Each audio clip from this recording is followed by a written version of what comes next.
Hey guys, it's Jacob Rossetti, and today I'm doing a Yugioh Master Duel Solo Mode Stories Myutant Mayham! This thing right here.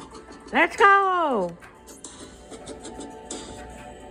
It leaves us with a ton of questions, and there is a bunch of stuff to look at with just the ending itself. Well, there's no time to waste, so let's get to the tapes in Archive 81, breaking down the story and its many mysteries, just what the cult is all about and what they desire, as well as explaining the ending and theorizing where things could go in Season 2. It's a lot! Maybe grab a snack or something. Things begin, simply enough, with a static-filled message from a young... Many mysteries fill the universe in the unknown and the powers they possess. Sometimes marveled and feared as a miracle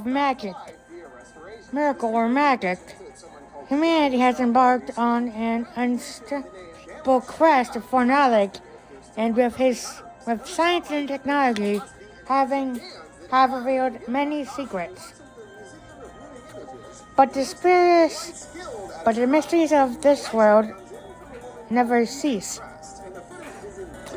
And one of the new mysteries comes crashing down to his planet. Following extraterrestrial object observed available personal snow must head to the particular fall site and investigate unidentified object. Roger, we're heading over now. The unidentified object that fell in a field. Could this be first contact with another planet? To unravel this enigmatic entity, experts in various fields from around the world convinced. Not long after the investigation team covered the site with a temporary dome and began the observation of the object. Is this part of the eye? It has rigged parts that are hard as steel, and soft parts that feel like human organs. Although they are different in material, it is likely to be organic matter. Can this be considered a sentient being? As time passed and various investigations have been made, this creature found to have strange properties not found on this planet. By unraveling the ecology of this organism, they may gain some new insight about it. Humans called the object Myutant and established a specialized research institute, Mutant Evolution Lab. They proceeded with their investigations. Is compelled to return Janelle's footage, and there's something that catches his eye. It looks like amongst the pics on her mirror, one includes her and his childhood dog Cleo. But how in the world can that be? He shows off the strange connection to Mark, who isn't so sure, considering he just...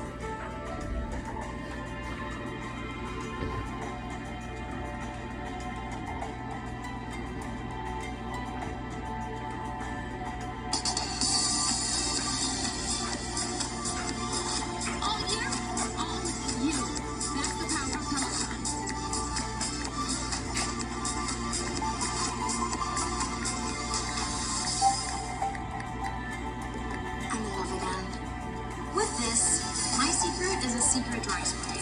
It smells so... Yes guys, this is Yugioh and this is our legacy. Welcome to my new Yu-Gi-Oh! Lore series where we will be unraveling the mysteries behind the cards and digging deep into the stories that they tell. In today's episode,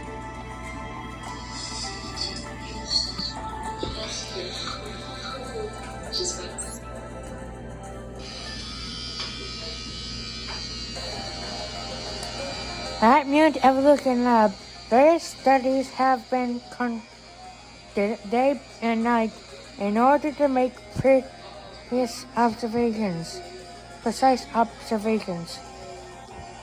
Their first breakthrough came when they succeeded in culturing the mutant with the advanced analysis of biological structures. Now they manage notable mutants cultured from the first specimen. In this way, various mutants were created by humans. While they have individual differences, classifications of their shared properties, characteristics, etc., was put in progress. Look, they're moving as if they are responding to each other. It is the mutant's method of communicating with one another. So far, the dialogue between the mutants and humans has not been established. But the way the mutants seemingly react with each other through sensation was observed many times during the experiments. In order to unravel the biology of this organism, they will take every possible measure and repeat the trial. Currently, the Institute's most notable discovery but characteristics of the mutant is evolution. In the course of the research, mutants are exposed to various organisms and substances. There were many instances that yielded no response. Some, however, caused reflexive behavior that caused them to rapidly evolve. In the most recent case, it happened when it came in contact with a crystal impregnated with dense energy. It had absorbed the crystal and its body surface hardened. It even displayed a state of overdrive, affiliating and releasing the captured energy. The Institute's defense system managed to quell it, but if evolution continues, the possibility of the situation getting out of hand cannot be ruled out. Some researchers have complained about the dangers of the research. If another major reflexive reaction occurs, again, there is no certainty that we can control this organism. We should stop the research now if we go any longer, or our research could destroy humanity. But they want to unravel the hidden mysteries and to know everything about the creature. Ground those voices and the study was continued. However, no one could have suspected the danger of what is about to become a reality shortly after.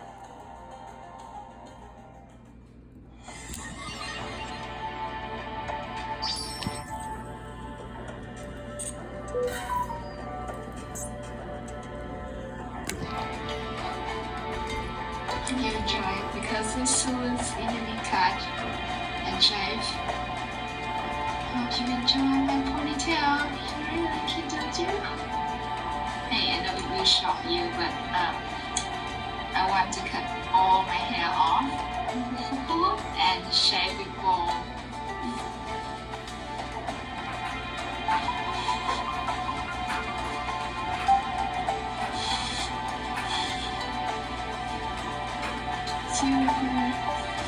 One last time.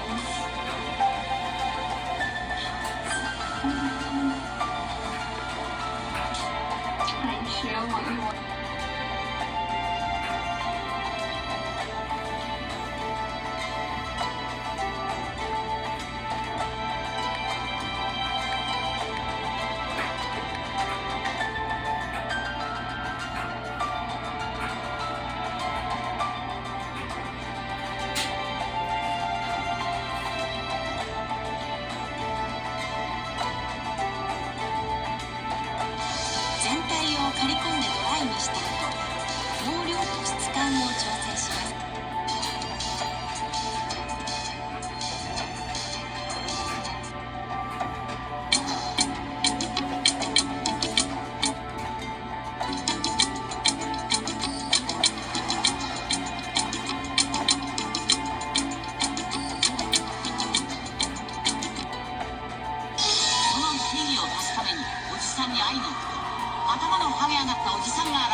talking about? Enough explained. Learn the ins and outs of mutant decks. Yes, guys, this is Young Blood, and this is how it is. Welcome to my new Yu-Gi-Oh! Lore series, where we will be unraveling the mysteries behind the cards and digging deep into the stories that they tell. In today's episode, we're going to be looking at the most skilled Dragon Slayer that ever lived, Buster Blader. Now, we know that Buster Blader is one of the most powerful Dragon Slayers in the game. We can tell he's quite the craftsman too, because of all the heavy protective armor he makes and wears, and that he takes great pride in killing dragons because he equips himself with their remains. Where he came from, however, is a mystery. Now, we do know that Buster Blader has some ties with the skilled white magician, and since most magicians were under Endymion back in the magical citadel, it may well be that the skilled white magician studied What makes a mutant deck unique? Every 4 lower mutant monsters, such as Myutant M05, have the effect of killing themselves and granting cards of determined types. Monsters spell crack from the hand or elsewhere to a special summon a conspiring level 8 mutant monster, special summoning mutants in response to the opponent's tactics will bring you closer to victory. with the creation of the Philosopher's Stone, and there is an actual 4-step process to the final creation of the Philosopher's Stone. The first step, Negredo, is when the stone goes black, also known as melanosis. The second step, Albedo, when the stone goes white, leucosis. The third step, Use the effect of mutant ST46 to your advantage and win the duel in this turn. Try summoning mutant ST46. The Negredo stage is said to be the death of the ego, the beginning of the path to the truth about oneself, and to let go of the attachments to one's shadow, to align oneself with the truth. Activate mutant ST46's effect. Add mutant fusion to your hand from your deck. Could it be that the pitch black stone awakened the true being within the magician, unveiling his true identity? Is the skilled white magician Buster Blader? This could explain why Buster Blader has a fancy magician's hood wherever he goes. It could explain why he has gemstones in his clothing and his sword. It could also explain why skilled white magician's card effect summons Buster Blader. But there is still one more thing to note here. Buster Blader has 2 forms. The first I like to call his base form, so his original look. And then somewhere along the line he becomes an enhanced version and a sword master. The most notable thing here is the fact that this new form gives him a magical purple aura. Where did this aura come from? Where did this new look with a completely new card effect come from? It's as though this version of Buster Blader... Now you have mutant monsters with different attributes on your field and in your hand. Activate mutant fusion and some mutant synthesis. And since we do know that Endymion stopped at no cost, even if it meant war, to make sure that magic was not practiced outside of his knowledge, he may also be trying to do the same with dragons, use them or eradicate them. Heck, if you saw my Tornado Dragon shorts, he might also be the reason behind Tornado Dragon swiping all of the magical items and depositing them to the fusion recycling plant that happens to reside by the magical citadel of Endymion. So, you may have ways to control and use the dragons he wants, and to get others to slay them should they pose a threat. Therefore, there is no reason why Endymion could Become successful. Now mutant synergies and destroy your opponent's monster. the dragon slaying role. But how did he become the sword master form? Miracle Locus may help us to understand this. We see Buster Blader in his first form in a mysterious locus. The Latin translation for locus is Let's proceed to the battle. spiritual place. He also has 2 swords, his usual one and the legendary sword. Could it be that Buster Blader was not Bye-bye, foretold evolution. This is your foretold destruction. and so sought out help from Endymion, who sent him to this miracle place that would eventually turn him into the mighty swordmaster? Could it be that once he had completed his training here, he had acquired the necessary strength and skill he needed to become this new swordmaster? Could it also be that he fused the legendary sword into his original sword. If we compare Buster Blader's original sword to Swordmaster's sword, we see visible differences. The hilt for starters on his original sword is completely different to Swordmaster's, and the gemstones are different too, from a blue to a green. And if we take a look at Legendary Sword, there are green gemstones in it. It may well be that he gained his new form in this Miracle Locus, and also crafted a new weapon using the Legendary Sword, making him now ready to slay the dragon from the prologue. To sum it all up, we have a magician turned Buster Blader working under Endymion. Endymion wanting to control dragons and getting Buster Blader on his side to slay these dragons. Buster Blader needing more strength and sent to a miracle place where he finds the Legendary Sword and gains the necessary power, becoming the mighty Swordmaster. Now that we have a bit of the backstory of Buster Blader's origin, let us delve into the main story, which begins with prologue of the Destruction Swordsman. After becoming the Destruction Swordmaster, Buster Blader journeys off to slay this destructive dragon that has been wreaking havoc and posing a threat. We get a good idea of how reckless this dragon is by the Japanese translated card name, the Sinful Savage Dragon. He battles it only to hear the squeals of a baby dragon laying in its cradle nearby. He takes this baby dragon, who we later know as Buster Whelp, and slays the ferocious dragon as he leaves. Now, why Buster Blader took this little dragon is a bit of a mystery. He could have seen the innocence in his eyes and thought it out of his nature to kill a dragon in its innocent form, or he may have... Take advantage of big savings while select home decor is 50% off at Hobby Lobby. You'll find eyes and thought it out of his nature to kill a dragon in its innocent form, or he may have taken the dragon for his own desires of taming it and having it fight alongside him. Either way, he makes off with Whelp, leaving its parent slain. Now, we don't know for sure if this is indeed the parent, but the fact that Whelp will turn into the same species of dragon is enough to know that Whelp is indeed the same of its kind. This is the point at which Buster Blader and Buster Whelp develop their unbreakable bond, going on adventures together and fighting alongside each other. His first growth and development is seen when he evolves into his first form, Dragon Buster of Destruction Sword. The biggest thing to note here is the drastic attribute change. From the pure light to a sinister dark, he has already started to develop a certain darkness, and this is clearly seen through the dark purple aura he is emitting. His next evolution, Wizard Buster Destruction Sword, sees him mature further. He is now level 3, and his attack and defense stats have also increased. This stage is very crucial in understanding what might be going on here. His name suggests that Buster Blader and Whelp both went to slay wizards or magicians.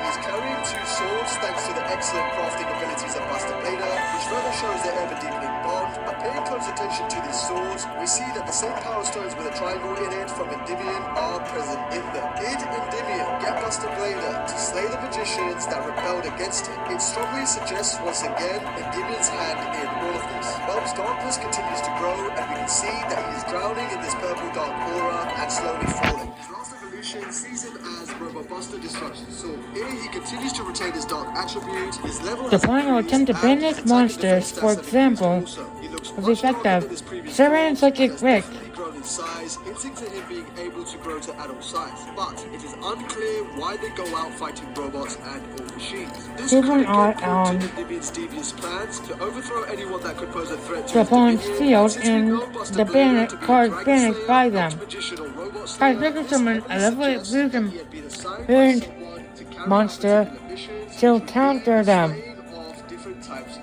monsters. Another It thing is to note effective here to is his tail counter turning black and more strong. powerful opponents of a fusion monster you can summon.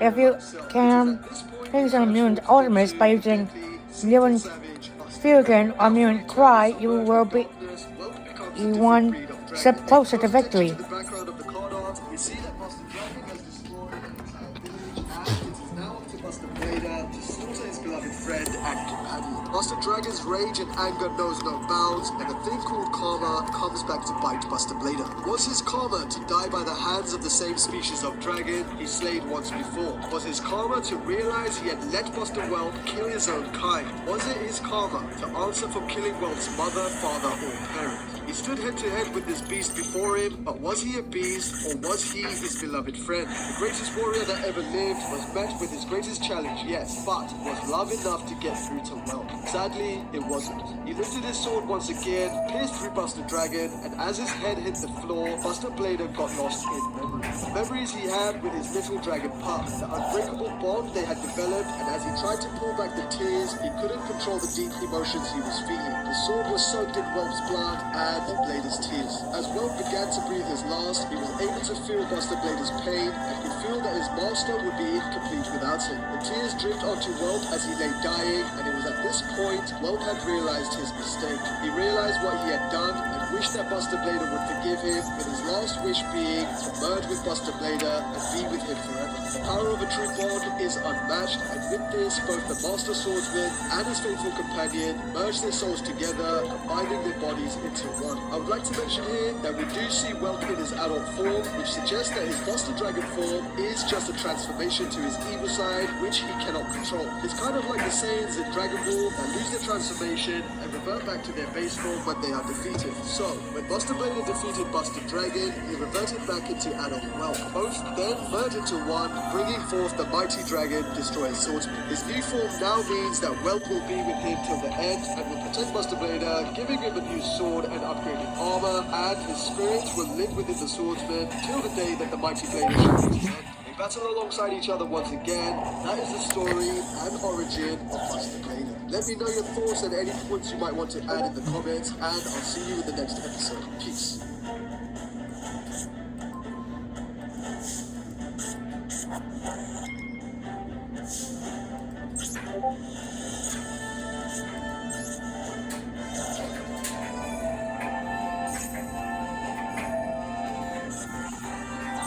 Cute.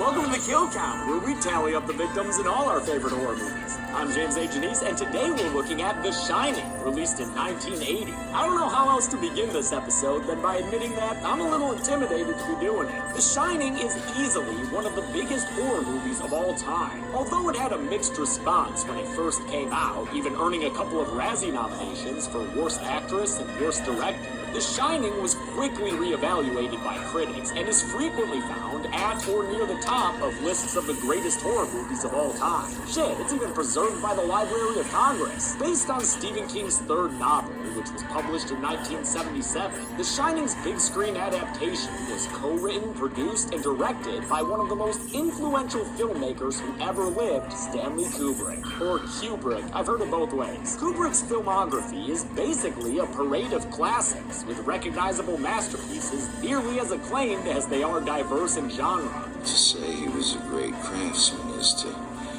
seriously understate something. His influence is everywhere in cinema and popular culture at large, so it's no surprise that his one and only horror movie is consistently considered one of the best, especially since it was based on a story by Stephen King, someone just as singular and acclaimed in his own art field. King famously disliked Kubrick's treatment of his story, and although his criticism has tempered in recent years, to be honest, I think the guy just likes everything nowadays. Last I heard, he still preferred the 1997 ABC miniseries version, which he wrote the teleplay for Mick Garris to direct. I only mention that version to let you know I can't cover it, at least not anytime soon. Thing's 4.5 hours long, give me a break. But King is in the minority when it comes to his appraisal of this film. The Shining is one of the most frequent answers I hear. Oh, second. Me answer for this.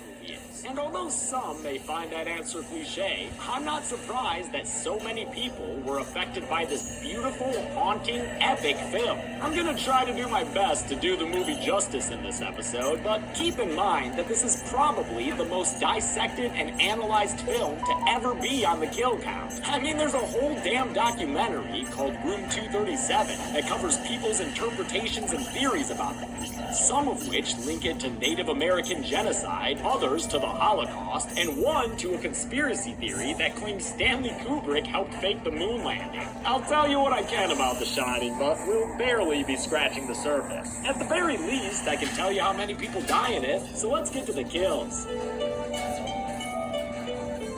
movie begins with gliding shots filmed in Montana's Glacier National Park, while The Shining's main title theme plays.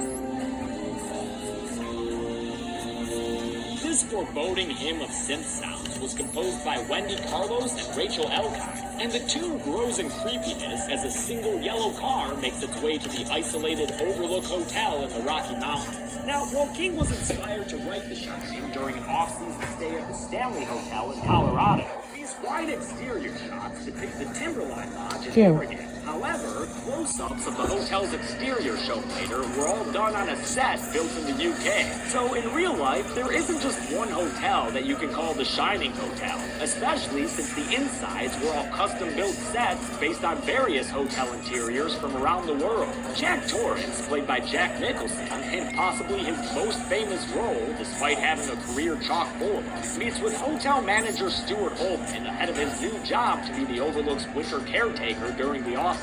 This weirdo Bill Watson is there too, but he doesn't really say or do anything. Maybe he dreamed of meeting Jack and found him to have that look you very rarely find, a haunted kind. Jack, a teacher and aspiring writer, assures Ullman he'll have no problem being isolated in the hotel over the coming winter months. Well, that just happens to be exactly what I'm looking for. Plenty of time to get some writing done. Really go crazy with it, you know? He's not even deterred when he finds out that the last dude who had the job, a guy named Grady, had a bit of a mental breakdown and took it out on his wife and 2 daughters. He ran amok.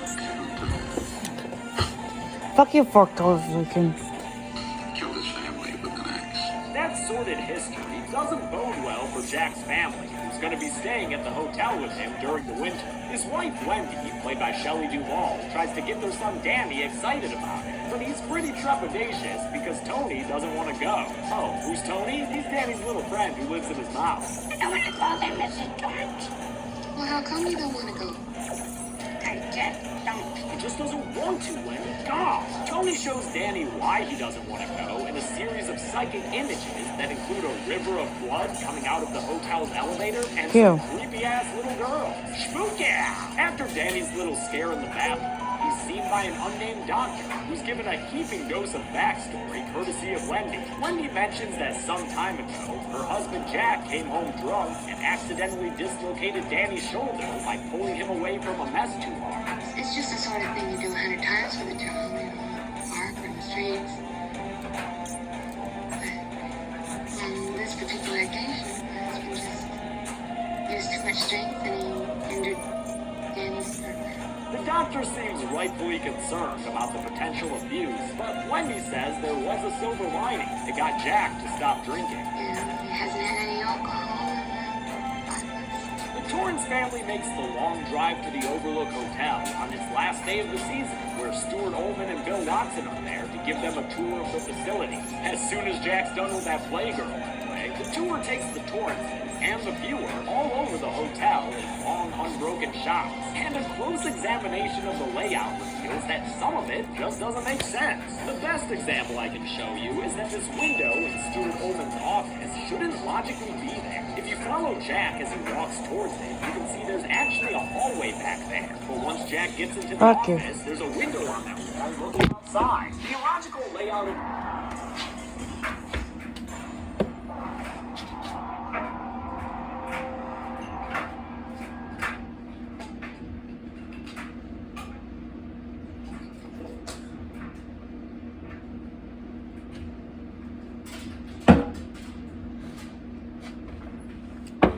I think another fun thing. Look, if I like it too, I can start speeding through before.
Once Jack gets into the office, there's a window on that wall looking outside. The illogical layout of the Overlook is the subject of countless theories, and if you're interested, you can watch a video about it made by Rob Ager of Collated Learning. It's pretty interesting, and the prevailing theory as to why the hotel's floor plan doesn't make sense is because it adds to the nightmarish and surreal quality of the setting. You'll find that people are pretty reluctant to say that any apparent mistakes in a Kubrick movie are unintentional. He was that particular of a filmmaker. Jack and Wendy are both their apartment within the hotel.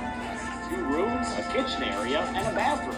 Well, it's very, homey. They're also shown the giant hedge maze outside, as well as the snow cap they'll have to use when the white stuff covers the ground. Inside the Overlook's game room, Danny plays darts for a bit before meeting some potential new friends. Oh, that's so nice for you, Danny. Now you'll have other kids to play with. Oh, nope, never mind. They're walking away. Damn, that's gonna kill this kid's self-esteem. The tour continues in the ballroom, where Holman mentions that the bar is emptied of all alcohol for the office.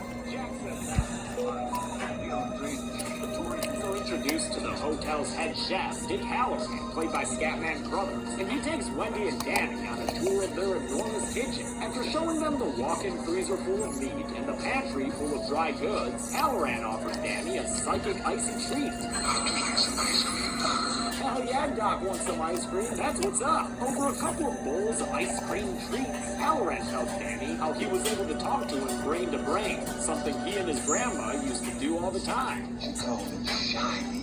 Dick says that the story's titular psychic power is shared by all sorts of people, even though some don't acknowledge or recognize it. Danny says his mouthmate Tony told him that the Overlook is super scary, and Dick admits that it does have some bad juju thanks to its past, which has left a sort of lingering presence here. You know that when something happens, you leave a trace of yourself behind. Say like, if someone burns a toast. Now, you may have heard of Stanley Kubrick's tendency to get a ridiculous number of takes from his actors. I always said you don't want to work for Stanley. It removes the main problem for the actor, which is pressure. You know, he's not going to stop until it's exactly the way he wants it, right, wrong, or indifferent. It is going to be right. We're talking dozens and dozens of takes, even if they did everything perfectly within the first few tries. He's gonna do 60, 70 tries to see what happens, even if take 5 is a terrific one. The reason I bring this up now is because this ice cream scene had one shot, I'm not sure which one, that Kubrick did either 88 or 148 takes of. Accounts differ on the number. Scatman Crothers, who was more of a musician than a trained actor, couldn't handle it, although apparently 6-year-old Danny Roy was just fine. Scatman said, Stanley, I can't do it anymore. Danny was there. So as a result, we didn't feel like you were torturing him, and therefore we could do it and not feel like we were abusing him minor. Before their conversation ends, Danny asks Halloran what's in room 237, something Tony told him about. After a quick little flight chart, Halloran tells Danny there ain't nothing in that room, but stay the fuck away from it anyway. A month later, the Overlook Hotel is a lonely place indeed, but at least Danny's making good use of all the empty space, riding his big wheel around in iconic close-to-the-ground Steadicam shots. The Shining was only the 7th movie to use the new Steadicam stabilizing tool, which allows a camera operator to get smooth shots without the usual shakiness of a handheld camera. For The Shining, the Steadicam was operated by Garrett Brown, the dude who invented it, and his long fluid tracking shots are part of this film's memorable iconography. This scene also has some awesome sound design as Danny rides over rugs and hardwood floors.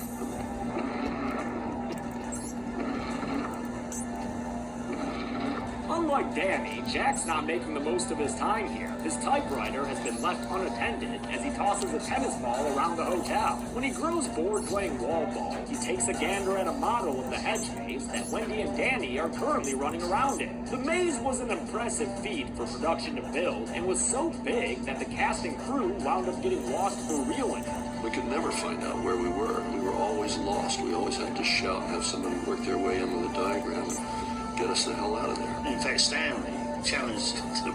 It was too easy, and he actually got lost in it. We challenged him. We put him in there one Saturday morning, and he couldn't find his way out. Also impressive is this overhead shot of the maze model that shows Wendy and Danny walking around in the center. This was the only shot that wasn't accomplished in camera. To achieve it, they built the center of the maze near a tall apartment building, then shot down from the roof as Shelley Duvall and Danny Lloyd walked around in it. They then matted that shot perfectly into an overhead shot of the model. The end result shows just how big the overlooked hedge maze is. You definitely wouldn't want to get lost in there on a cold winter night. Tuesday car! Not sure how many days or weeks have gone by, but at least Jack seems to have finally found a bit of writing momentum. Good for him. Not so good for Wendy, who stops by for some chit-chat, only to find an angry shit Jack who yells at her for distracting him. Geez, this is what he's like sober? She agrees to leave him alone, but he doesn't let her go without one last verbal kick to the ass. She's starting right now. Get the fuck out of here. Okay, that's alright, Wendy. You should probably go hang out with Danny anyway, because he's getting so lonely riding his trike around that he's considering hitting up room 237 and making a play date with the Grady Ghost Gal. 2 days later, a big old snowstorm has finally brought winter's wrath to the Overlook, and something tells me Jack is not too excited to go shovel the sidewalks out there. But damn can that dude wear a turtleneck. As the days go by, the storm gets so bad that the hotel's phone lines go down, leaving a radio as the only connection to the outside world. But that's kind of fun, because when you use it, you get to say over a bunch of times. Over. Boy, this storm is really something, isn't it? Over and out. Danny's trekking through the hallway, finally gets him in trouble when he rounds a corner to find the ghosts of Grady's slaughtered daughters waiting for him at the end of it. Can you play with us, Daddy? Sure, yeah. Play what? Oh. Ever and ever and ever. I don't think my mom will let me play Bloody Axe Lie Around for that long. Sorry, things are getting weird in a hurry at this hotel, although Jack says he's a big fan of the place. I wish we could stay here.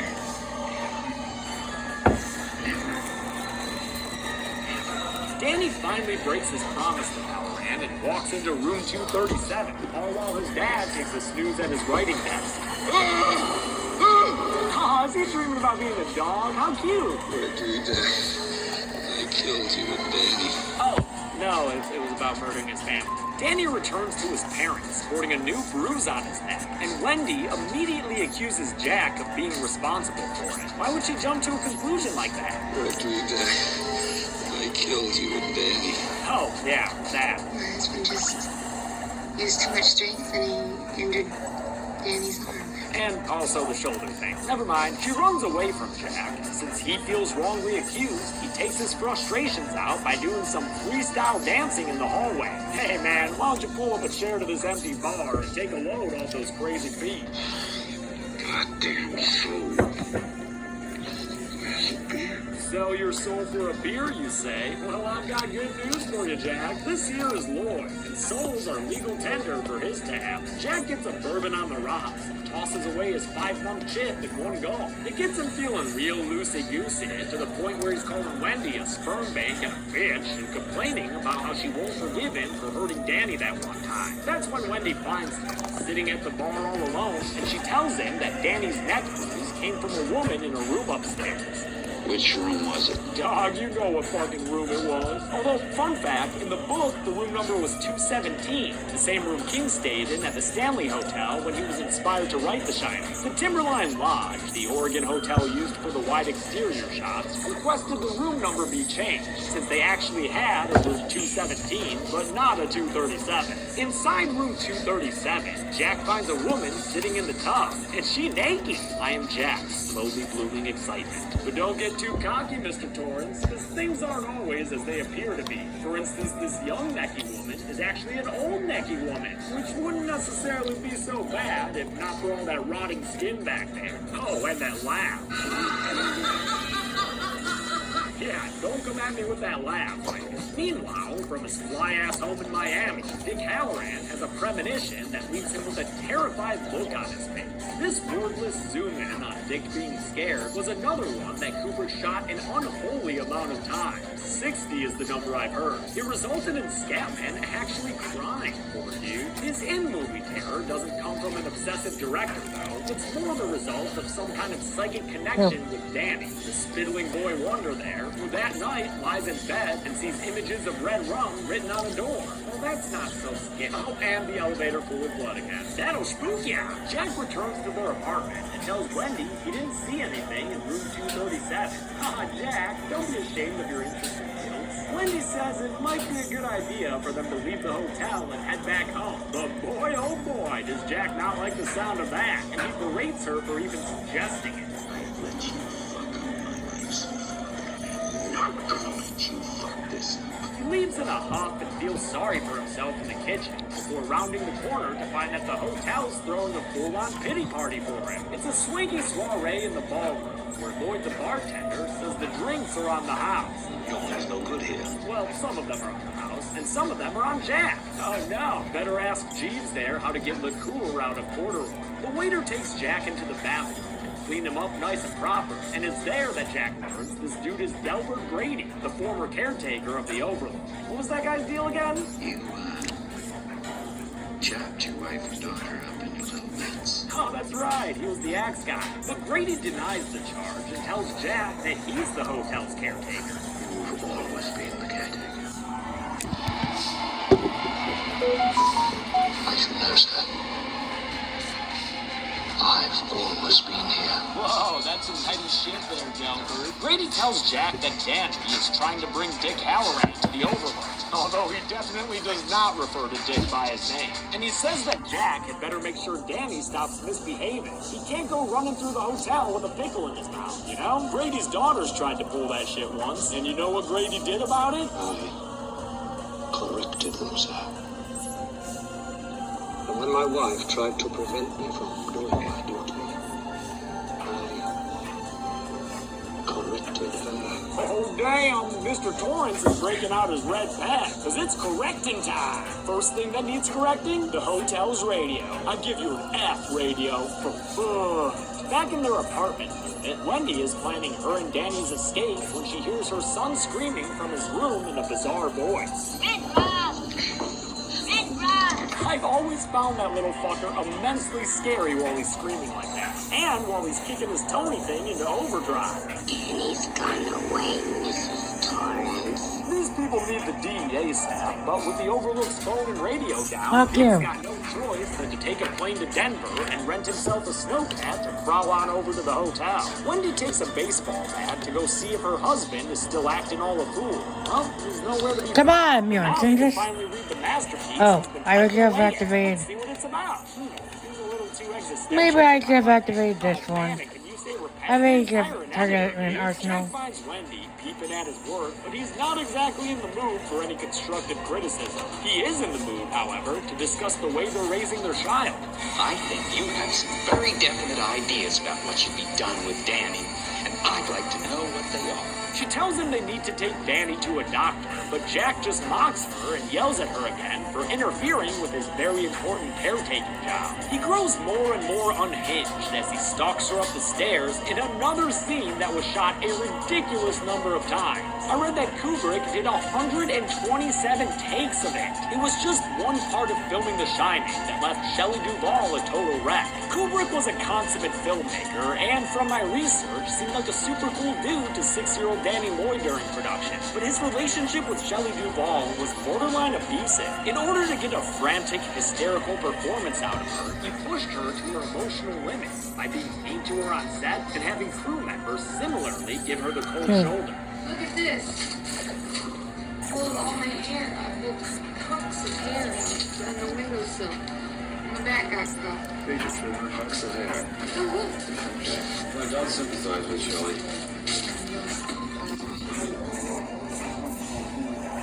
behind-the-scenes documentary on set of production. Fuck you, Foretold of Illusion. Fuck you.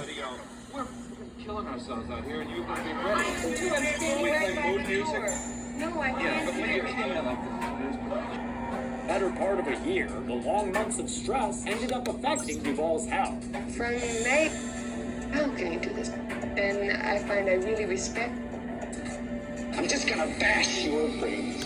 Oh, he'll bash her brains in painlessly, I guess. A grand slam slugger, Wendy is not, but she still manages to land a blow to Jack's head that knocks him down the stairs. She drags his sorry ass through the kitchen and into the pantry, which she locks him inside of before arming herself with a knife. When she tells him she's gonna take Danny on the snowcat back to civilization, he tells her she's got another thing coming. As turns out, this crazy son of a bitch went ahead and corrected the snowcat too. Aw, poor kitty. Later on that day, Jack awakens from a sat nap next to a snack stack to the voice of Delbert Grady on the other side of the door. Grady tells Jack he's gotta get his ass into gear and correct his meddling family. And when Jack promises he will, he's rewarded with the sound of the door unlocking. Whereas Stephen King's novel is unquestioningly supernatural, Kubrick's movie, for the most part, is a little more ambiguous. A lot of the stuff that happens could be explained away as a result of Jack's psyche breaking down. But a ghost unlocking the door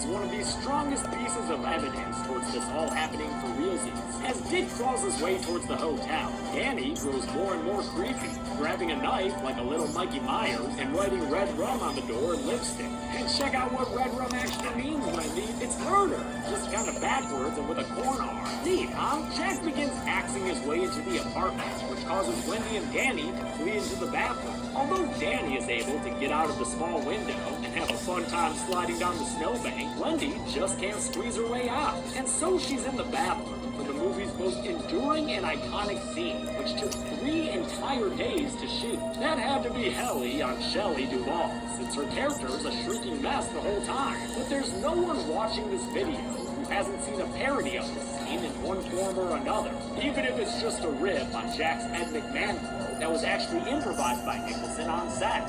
Here's Johnny. Wendy slashes Jack's hand before their deadly game is paused due to them hearing Dick Snowcat arrive outside. Uh-oh, Jack, better get out there and do some more correcting. Dick Callahan, who has traveled so far and so urgently, wanders through the empty hotel, calling out an offer of help. hello? Anybody here? Son of a bitch, the Scat Man is down, folks. I repeat, the Scat Man is down. Which is a movie invention, by the way. Dick Halloran survives in the book. He's also alive in the beginning of the Dr. Sleep book, so I'm curious to see what they do with that in the Dr. Sleep movie. Jack finds Danny hiding and chases him around as Wendy runs through the hotel, finally seeing spookish stuff for herself, including something she's not supposed to be seeing. Hey, no chicks allowed, lady. Only guys and bear guys. Go hang out with that dead dick over there, or with this bleedy head ghost guy. I guess if you're a big fan of cobwebs and skeletons, then sure, it's super cool. Wendy's last experience of the Ghost Hotel's greatest hits is another shot of the blood-spilling elevators, which is just fine by me. Those shots never get any less awesome. Jack chases Danny outside into the nasty winter weather, then follows the young boy into the snowy hedge maze, which, as we all know by now, is a huge, scary labyrinth. But D. Manny Tortor is a bright young whippersnapper and figures out that he might stand a chance of getting out of here alive if he can cover up his footprints in the snow. When Jack reaches the end of the tracks, he gets confused and stumbles away, giving Danny the chance to double back and head towards the exit. Danny's clever plan works and he escapes the maze as Jack gets more and more turned around. Danny reaches his mom and she takes him to Dick's snowcat, which thankfully has yet to be corrected by Jack. No offense, Jack, you're just not that great a mechanic, dude. He hears the vehicle as it starts up and drives away and screams futilely into the air as his family escapes to the Overlook Hotel. Jack collapses against the snow and is seen the next day dead in the maze, having frozen into a scary little Jaxico. The movie ends with a photo from a party hanging up on the Overlook's wall. The dude at the front and center of the group is Mr. Jack Torrance himself. Even though the photo is dated 1921, I guess Grady was right. Jack's always been the caretaker here. How many people can a haunted hotel kill using one relapsed alcoholic with an axe? Let's find out and get to the numbers. Wendy, aren't you? I'm just gonna count the numbers. Only 2 people died in The Shining, at least in the events we bore witness to. Those 2 victims were both male, meaning Dick cooked us up a blueberry pie. With a runtime of 144 minutes, that left us with a kill on average every 72 minutes. I'll give the golden chainsaw for coolest kill to Dick Halloran, because it's got that great jump scare, and it's a dude getting killed with an axe. No dull machete for this one, though, because even though Jack's death face is a little bit silly, it's still a nice finish to the movie. And that's it. The Shining came out in 1980, and its sequel, Dr. Sleep, hits theaters in just a few weeks, on November 8th. It's based on the 2013 novel by Stephen King and directed by Mike Flanagan, the dude who brought us Hush and The Haunting of Hill House. I could not be more excited for it. Until next time, I'm James A. Janice. This has been The Kill Count. Thanks a lot for watching this extra Kill Count. I want to thank some patrons like Matthew Baradell, Evan Boroff, John Doe, Operator Falsky, Thomas Hadel, and Christopher Nichols. It's still October, which means you can still pre-order the Dead Meat Collector's Edition of In Search of Darkness, the 80s horror documentary. Info's in the description below. How do you feel about The Shining? Is it one of your favorites, or do you think it's overrated? Thanks, everyone. Be good people.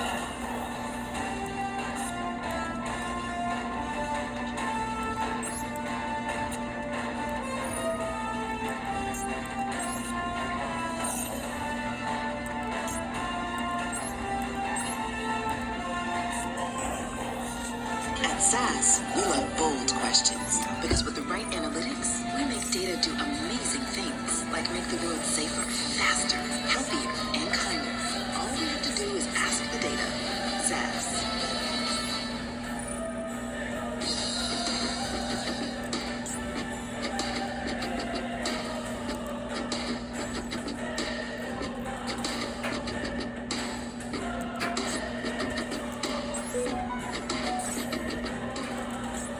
McGregor. We're a good team, I think. But Dan doesn't want to get involved and tells Abra to stop shining, which is bad for him to find him. It's some cowardly advice that hurts him a visit later that night. Is it from a ghost? But it's just Dick, Doc, not an overload fool, so put those boxes away. You wouldn't want to put your dick in a box.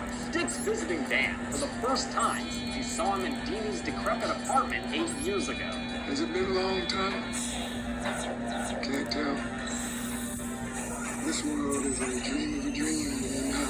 Man, I love this scene and the way it drives home how otherworldly the afterlife is. Dick tells Doc that he needs to help Abra, just like he helped Dan all those years ago. Then he says that this is the last time Dan will ever see him. Just like that, he's gone. God, we get another spectacular scene, possibly the film's most visually stunning, when Rose the Hat sits atop her trailer and astral projects herself into the night sky. With the soundtrack reduced to a heartbeat and heavy breathing, she flies high above the ground, trying to feel out exactly where Abra is. Honing in on the location, she slowly glides down from the sky and makes footfall on Abra's street. Fuck, this movie looks so cool! Oh man, and it just keeps going, as Rose hops on up to the side of Abra's house and drops in horizontally through the window. I cannot get over these effects. Inside Abra's room, which is really her brain, maybe? Rose finds a wall of memories, which reminds me of another Stephen King story, a wild-ass dream catcher. But Abra's memory warehouse is actually a ham catcher, because this was a trap laid by this little nightmare. Who said you'd come back? Abra's disguise here is scary as hell to me, but I guess it's a reference to the Rooster Teeth anime Ruby's character, Emery. Abra had a Ruby poster in her bedroom shown earlier, which I believe was a set deck suggestion to pilot her and herself, since she's a big fan. With Rose trapped, Abra invades her life and starts rummaging through her memories to learn more about her. Rose escapes in a signature Mike Flanagan way, with some serious, nerve-wracking hand trial. The effects for this declubbing were done by prolific makeup artist Bob Kurtzman and his wife, Marcia King Kurtzman. They both had plenty of practice since they did a similar effect in Gerald's game. It's an old hat to us now how to mangle hands. We're getting really good at it. With this, Rebecca Ferguson joins the esteemed company of Carla Gugino and Flanagan's wife, Kate Siegel. It's an honor to have your hand savaged in a Mike Flanagan film. Rose is able to stumble away from the trap and tumble on out through the roof, all the way back to her trailer, where she quickly... Tom Ford! Not the only one there with a problem. Grandpa Flick is in bad condition. Unlike when Andy mistakenly thought she signed up for, the True Knot energy vampires are not completely immortal. I said live long, eat well. Since they haven't been eating well, Well, Grandpa Flick's about to die of hunger, bringing an end to a life so long he once feasted on gladiators in Rome. I love learning about the extent of his longevity, revealed by Rose in a riveting eulogy. They tremble in their vengeance and beds and skyscrapers. The members of the True Knot aren't as fleshed out on screen as they are in the book, but that doesn't mean their backstories are entirely absent. Mike Flanagan gave us a lot of creative liberties where we could come up with our own ideas for our character, which is such a gift for an actor. It's fun to hear how Apron Andy was turned by Grandpa Flick in 1500s Morocco, or how Crow Daddy was a native tracker in the French and Indian War. The costume department, led by Terry Anderson, brought a visual element to these histories, with trinkets meant to show centuries of travel, like with Rose's beaver felt top hat, a 100-years-old antique. But all long lives must come to an end. Grandpa Flick dies, just like all Shine vampires did, in a process called cycling. The description of cycling was terrifying in the book, and I didn't think it could live up to it on screen, but goddammit, Mike Flanagan did it, because of course he did. With their steam in short supply, the Knot feasts on Flick's remnants like a pack of hungry animals. Things are clearly dire, so Crow prepares to go capture their way out. And although Rose won't be joining them, since her mind library was compromised, he assures her he can handle Abra. I got some tricks of my own. Abra tells Dan about her encounter with Rose and asks him to go find the baseball boy's body in Iowa. Dan asks Billy for help with the task, and although it's a long drive, Billy's a fucking breath. They start driving west, with Abra checking in on their progress by astral projecting into the back seat. She tells Dan about her visit to Rose's mine, but when she briefly tries it with him, she sees his boxes of the overload. Dude, your brain house is scary. After a full day of driving, Billy and Dan reach the plant, and even though Dan's getting directions from a teenage girl that Billy can't see, he's still supportive enough to help dig, because that's just the kind of guy Billy is. Dan's proven right. They find a foot, and you know what feet are kind of like? Hands. And you know what hands usually go with? Faces. And you know what? Oh, you can. The unearthing of this evil rocks Billy to his core, and puts his faith completely in Dan. Abra's father, understandably, doesn't trust Uncle Dan as much. Your Uncle Dan? Fuck you think you are? She's 13 years old! Yep, that's gonna happen. Using her powers, Abra stops her dad and flashes him images of the baseball boy murder, allowing him to finally see exactly what his daughter is. Time to drink, but none for that. Thanks. With Dan rightfully assuming the True Knot has ways around the police, they are millennia-old energy vampires after all. They take things into their own hands, or more specifically, Abra's takes. Since a guy named Barry briefly wore Bradley Trevor's myth, Abra uses that to peek into Barry's presence. Sees that an RV full of True Knotters are heading towards them on the highway. They're tracking them through Abra's shine, but Dan's got a plan that will trick him something good. They go to a skate park for another memorable sequence, one that starts with beautiful lighting. Don't break out the fog machine for them, Rays? With Rose spectating, the Knot eventually reaches the park and gets out of their RV to find Abra sitting zenned up on a picnic table. Snakebite Andy approaches, hissing soothing words, which calms Abra down enough to get stuck with a needle full of drugs. Huh, that was easy. Unless... Blast! Bested by the bunny once more. Shots ring out from Dan and Billy in the trees. Since the True Knot is also armed, well, there was a firefight! Andy books it back to the RV as the rest of the Knot is gunned down one by one. Rose anguishes from afar as her entire clan is killed, each of them getting shot, falling to the ground, cycling out of this world into nothing but steam. Delicious, delicious steam. Bye-bye, photo evolution. This is your photo discussion. Kaboom! Bitch. Or dude, whatever. Silent Sari played Poppy Hill, and Selena Andrews, Apron Annie, played Luke's counselor Paige. Matt Clark, who played Short Eddie, wasn't an actor at all, but he did work on Hill House as the set medic, his regular job. I thought it could be fun, too, to have someone who isn't an actor, and Matt just ate it up. Finally, Diesel Doug was played by Mike Flanagan's brother James. But, yeah, I mean, dude looks just like Mike. One day at a notification lab. She's able to briefly put Dan to sleep and is just about to murder with some misandry. When she's shot by Billy coming around the RV, another shot takes her down, but she's still got enough life to push out two final words. Oh no, not you, Billy! No! Really, the best dude ever is killed by a suggestion of suicide. Snakebite Andy is able to see and laugh about it, but dying herself, turning into steam. Amber realizes that the pro isn't there. Turns out he's in her kitchen, needling her in the neck. True to his word, Crow Daddy outsmarted Amber.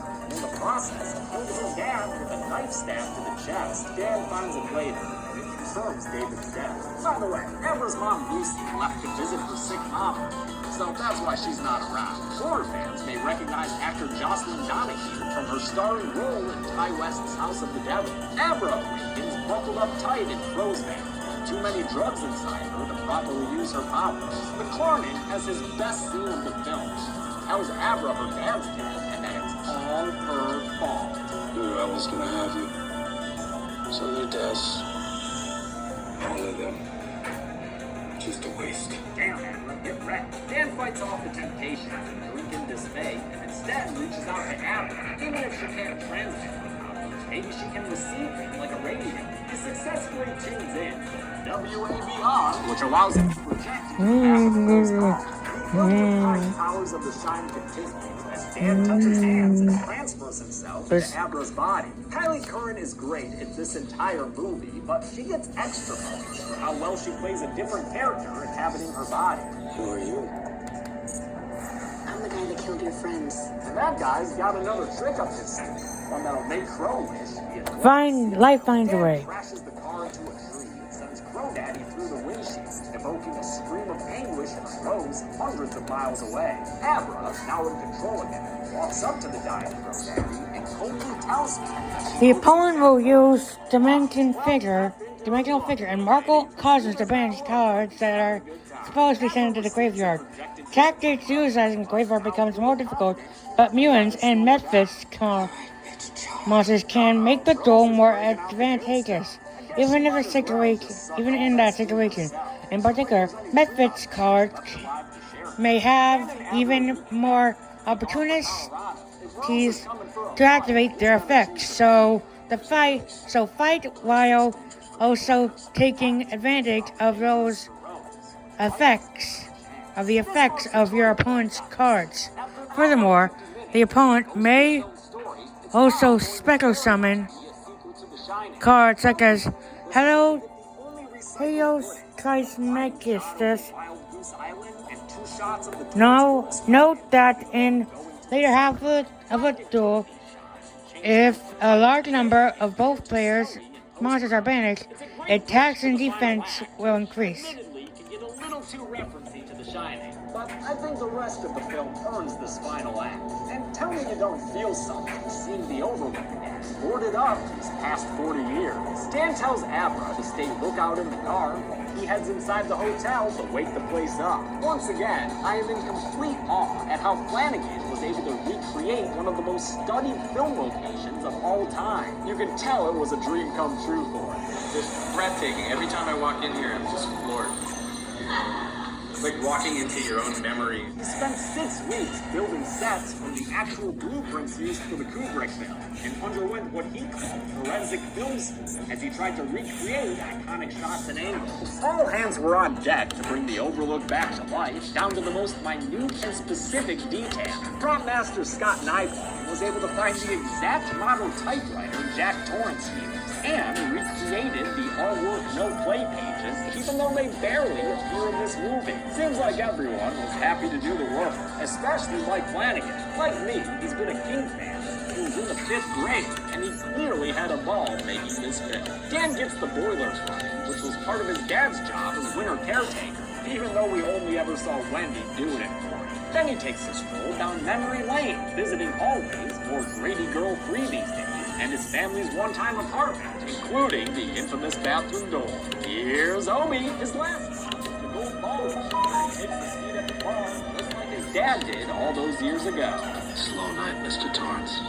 Not for long, I imagine. The bartender once again identifies himself as Lord, but that is hashtag not my Lord. It's Jack Attack Torrance. And in case you weren't sure, he proves it by complaining about wives and kids. Man tries. He provides. He's surrounded by mouths. And a family. A wife. A kid. Those future days on Earth. Classic Dad. Though this scene is an original creation for the movie, Jack Torrance's spirit does appear in the book, so Flanagan always knew he'd have to cast someone for the role. Jack Nicholson was never approached, since he effectively retired after his role in the 2010 box office bomb, How Do You Know? That left Flanagan with the options of recasting or doing some kind of weird digital face replacement thing, a la Rogue One for Moff Tarkin. It was always going to be controversial, no matter what we did. He decided to cast Henry Thomas, who, as a child, was Elliot in E.T., and as an adult, was the patriarch in Flanagan's Hill House series. Thomas shaved his head to match Nicholson's high hairline, and though it was a tough role to fill, he deserves major props for doing a Jack Torrance that didn't just become a Jack Nicholson parody. Although the original film's performance was basically a Jack Nicholson self-parody. Flanagan wrote this scene to convince King to give this movie his blessing. It showed the author that the filmmaker understood The Shining's themes, how the hotel was a metaphor for addiction, and how Jack Torrance was a man terrified of hurting his own family if he didn't fix himself. It was a personal story for Stephen King, who wrote The Shining when he was a practicing alcoholic. Functional, but practicing. Writing Dr. Sleep gave him a chance to approach the same material as a new, sober man, and this film adaptation allowed him to reconcile some things with Kubrick's Shining, which he notoriously disliked, calling it chilly. The biggest change that we made was to the third act, which in the novel takes place on the campground that used to be the site of the Overlook Hotel. And so the pitch was, let's keep the hotel alive so that we can stage that final battle in the Overlook itself. And the trade-off is, we're changing the ending of Dr. Sleep, but we're changing it to be the ending of The Shining that King never got to see made. Unlike his dad, Dan rejects the free ghost tour, so he's sober when Abra sees Rose coming around the mountain. Rose gets to the Overlook and steps inside, where she gets a good look at their world-famous blood elevators. Give them a hand, folks. That's a lot of blood. Rose likes it. The blood elevator was one effect Flanagan couldn't accomplish practically. It was just too expensive to do the same way Kubrick did, so they recreated this sequence digitally. Rose finds Dan and Abra standing on the staircase in the Colorado lodge, and as she threatens them from Jack's super productive writing spot, they launch into their plan with 2 pairs of white eyeballs. Together, they transport Rose into the Overlook Hedgeman, which, wow, looks like they've really expanded it over the years.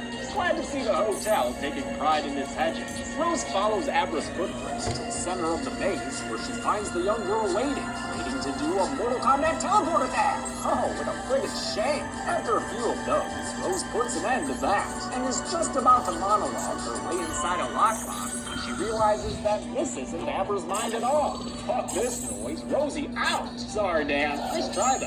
How the hell did we miss you? Probably the booze. She approaches him and offers a long life of eating well and staying young. His answer is to swipe at her with an axe, but he's no match for Rose the Hat. She stabs him in the leg and tosses him down. Party Devolution. An impressive fall performed by McGregor's stunt double, Stephen Atkinson.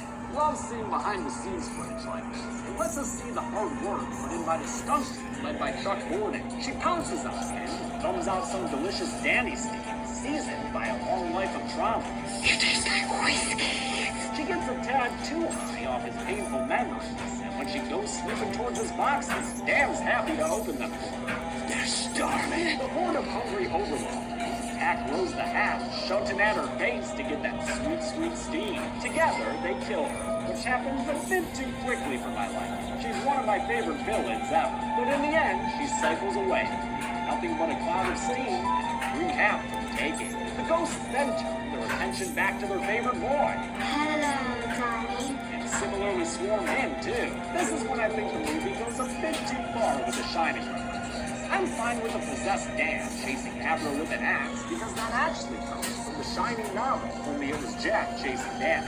But I don't think we needed to hear Horace Derwent again. Great party, isn't it? Especially after Dan already referenced that line earlier. Great party, isn't it? Abra goes into room 237, home of the Mossy Makey lady, who was played by Sally Hooks, wearing 5 hours worth of makeup. Hilariously, she often forgot what she looked like with the new prosthetics, and would sometimes sit around set with her robot dog, looking indecent even though she actually wasn't. I forgot. Dan finds Abra, but breaks free of his possession, tells her to run away so he can blow this pop stand. Oh, blow it out. She runs outside, and although the hotel tries to use Dan to turn the boiler off, he resists and takes a seat to watch it break down instead. Flames spread out and block his exit, committing him to this sacrifice. But at least he's not alone here.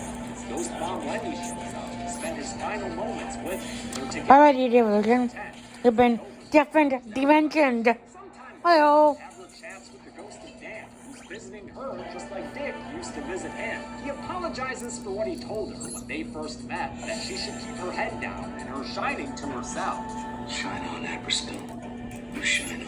And I think that crazy diamond will, since she confesses to her mom that she talks to ghosts now, but frames it in a comforting way, just like Dr. Sleep himself. In a lesser movie, I might find this ending kind of cheesy, but here it feels in line with Flanagan's trademark tone, a kind of melancholic optimism. There can be no horror if there isn't caring and love. That's very important. I think a lot of filmmakers miss that, and Mike doesn't. Mike understands. The movie ends with Abra heading to the bathroom like young Danny Torrance did. She's ready to box up Mrs. Massey as Midnight with the Stars and You plays us out. Oh, that was a big one. I think we earned ourselves some numbers. After all, that was a great kill count, wasn't it? 90. There were 6 female victims and 12 male victims, with ages ranging from toddlers to millennium-old vampires. With a theatrical version runtime of 152 minutes, that left us with a kill on average at 8.44 minutes. I'll give the Golden Chainsaw for coolest kill to Grandpa Flynn, which also serves as an award for the cycling in general. I just think it looks incredible. Sorry, baseball boy! Don't machete for lamest kill will go to that Charlie dude in the hospice, though it sort of feels like cheating giving it to him. Oh well, and that's it. Dr. Sleep came out in 2019 and is one of my 3 favorite horror films of that year, along with Ready or Not and The White House. They all press very different buttons for me. Once again, you'll get this week's kill count a day early, because on New Year's Eve, I'm looking at the weird British film Bloody New Year. Until then, I'm James A. Janice. It's been the kill count. Thanks a lot for watching this very long kill. If the opponent uses magical markers to send many monsters from the graveyard, to the graveyard, they will be able to activate a myriad of effects in the graveyard. If your opponent sets a monster, prepare a way to deal with their effects before attacking without a plan. Using Exceedon numbers 23, that's not Dark Knight Thunderbird, or the Fusion Sound named Myutant Ultimus is an effective countermeasure. Hey, it's got John C. McGinley in it. He was one of the mobs in Office Space. The premise is simple. At an office building in Colombia, 80 American employees are told that they have to start killing each other. And that's pretty much it. The Belko experiment, like Battle Royale, has the most horrifying concept in the world to me. Average everyday people being forced to murder or be murdered. Y'all know me. I want you to be good people. But what are good people supposed to do in a situation like this? Let's find out. Get the kills. The movie begins in the capital of Colombia, where a single imposing building stands representing American capitalism in the form of Belko Industries. Looks like today has some extra security going on, as COO Barry Norris, played by Tony Goldwyn, notes the guards are new faces, and these new faces are checking every nook and cranny on the vehicles driven in by the American workforce. Also, the local employees are being sent back home. Alright, 3-day weekend. The opening credits play over a montage of future victims and close-ups on office supplies that we'll sadly never get to see used as weapons. Also, there's a big rack of monitors and a switchboard somewhere. Those are important. This movie's got a real big cast, and you're about to see them all murder each other. So let's get to know a few faces before all the killing starts. New hire Danny, played by Melanie Diaz, is meeting with Vince, the head of HR, on her very first day. She mentions that she got the standard company tracer put in her head the day before, an electronic tag meant to protect her and all the other employees from kidnappings. A likely story. Danny meets some friendly faces, like Vince's assistant Razia, as well as Roberto and Leota, 2 other employees who befriend her right away. Fun crowd, but I'd rather hang out over here. Peggy, played by Rusty Schwimmer, who is the abrasive diner owner in Jason Goes to Hell, and Keith, played by Josh Brenner, he of the big head and small conditions. Leandra, played by Adria Arjona, is getting near that by Wendell, played by everyone's favorite snarky doctor, John C. McGinley. She tries to tell him off using the office's weirdly backwards messaging system, but she has to resort to just closing the blinds on him to get real privacy. You know, the kind of privacy that'll let her make out with her boyfriend, Mike Mills, played by John Gallagher Jr. All of these characters and plenty others get their day interrupted by a voice coming over the internet. There are currently 80 of you in the building. In 8 hours, most of you will be dead. Your chance of survival increases by following my orders. Your first task is simply this. Murder any 2 of your fellow employees within the next half hour. Yep, that's it. They say it doesn't matter how, but if 2 people aren't dead in 30 minutes, there will be problems. The employees aren't sure how to react to it, whether it's a joke or whether they should be concerned or what. But the phone lines are dead, cell reception is non-existent, and it looks like they ain't getting out of there anytime soon, because that building is quickly becoming a bunker, which is more than a little concerning. With most employees gathered in the lobby, Barry takes control and tells everyone to remain calm because it's probably just some kind of prank, bro. He ends the powwow with some excellent corporate buzzwords. I'm gonna go work on that, and I'll circle back as soon as I can. That guy knows how to business. Mike asks head of maintenance, Bud, played by Michael Rooker,